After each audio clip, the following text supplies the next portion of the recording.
Alright, fight fans, John Franklin here for Cage Pages. UFC on Fox 13 is in the books. I'm out front of US Airways Center here in Phoenix. Sold out house. It was 15,300. A gate of 1.5 million. Witnessed a fantastic card. One of the best heavyweight fights of all time. This side of Mark Hunt versus Bigfoot Silva. We're going to run down the fights, talk about what happened, and give you the recap. So, bonuses for tonight were Junior Dos Santos and Stipe Miocic got fight of the night. Performance of the night went to Matt Mitrione for his first round knockout and Ian Entwistle for his heel hook submission. All right, let's start with the main event of the evening. It was Junior Dos Santos versus Stipe Miocic. It was a unanimous decision for Junior. For a couple of 49-46s and a 48-47.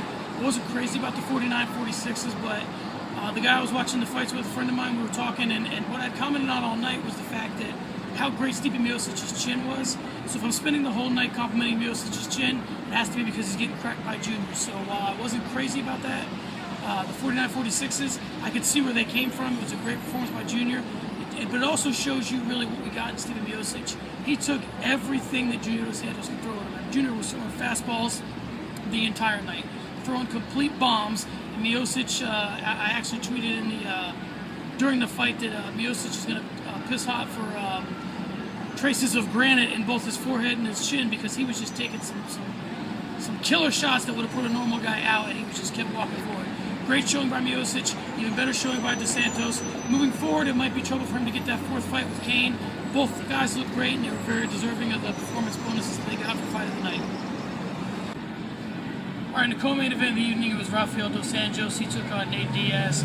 He found a home early in the fight and throughout the fight for the leg kicks. In true Diaz brother fashion, they were not checked. He just started chopping them down, destroying the lead leg of Diaz, making him switch stances a couple times, and it was 30-27 on one card, 30-26 on the other two, and he just showed why he should be the next in line. Dana said in the post-fight presser that it may be Khabib Nurmagomedov if he's healthy, but if not, it's Dos Anjos. Anthony Pettis wants to fight again soon. Dos Anjos looked really, really legit. It's a sad story for Nate Diaz. Here's a guy who's had some differences with the UFC, not crazy about how he's getting paid, and this may start to either be it for him, or kind of the writing is on the wall when it comes to Nate Diaz. He didn't look good. He said he had some issues in camp, but the kid had to get paid, so he came out here and did what he had to do. But very disappointing performance on his part, and again, RDA looked good, and it looks like he's ready. Another heavyweight fight on this card was Alistair Overeem and Stefan Struve. Going into this fight, I figured this was going to be the last fight for Alistair in the UFC. I figured Struve would find a way to either to find that weak chin of his, or to submit him off his back. Alistair Overeem had none of it. He took him down early, went to work.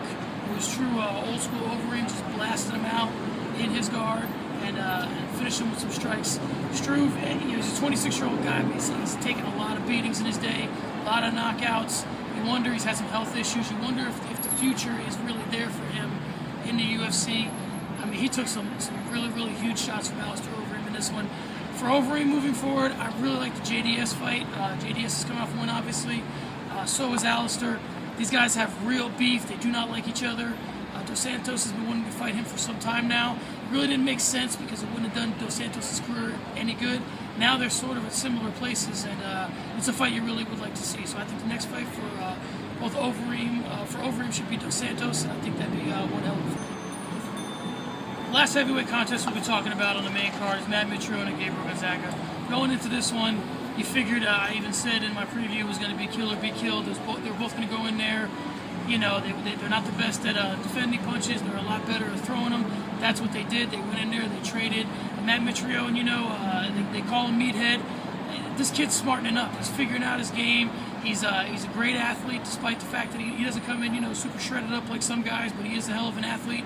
He has good cardio. He's really starting to figure out the striking game, and he really landed some really, really big shots on Gabriel Gonzaga. The fight kind of ended a little weird, whereas he was just blasting him from the top.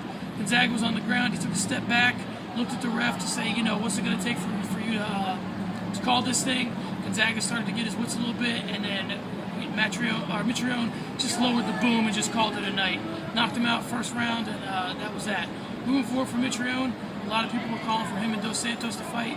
I don't have a lot of problems with that. I mean, I think Mitrione, Dos Santos is not going to get the fourth fight. I want to see him fight Overeem, but Mitrione is showing himself to be a guy. They don't like to put guys together, when they're coming off a loss. The guy that's coming off a win, Mitrione versus Miocic makes a lot of sense to me, because Miocic looks so good even in defeat. But, there's some fights out there, maybe Mitrione and Hunt. So I'm really interested to see what's next for Mitrione, because I'm seeing his game starting to round out, and his hands are really, really getting good. So, listen, Gabriel Gonzaga is not in his prime. He is on the way out, but Mitrione did what he should have done. He went in there and took him out in the first. So I like Mitrione a lot in this one. He looked really good. On the prelims, the girls got into it. The strawweights, Claudia Gadelha and Joanne Jedrzejczyk. These girls had the most beef of any fight going into it at the weigh-ins. They were mad dogging each other. They were smashing foreheads, and they really wanted to get after it. That carried over into the fight. The fight ended. It was 29-28. Gadelha and the winner, Jedrzejczyk, got 29-28 on both the other two cards. This was a great fight. After the fight, Jedrzejczyk said she'd love to win, to give Gadelha a rematch should she defeat Carla Esparza. That looks like where she's heading. She's fighting Esparza next, says Dana, most likely. So this was a great fight. I mean, both girls were in there. They were looking good. Gadelha got cut from a headbutt. I think it was either the second or third round, but it really did change the course of the fight. You could tell that she fought differently after it. And again, the strawweights, women look to be a pretty legit division. These girls were not on tough, but they did obviously fight. Gadelha was the first strawweight fight ever.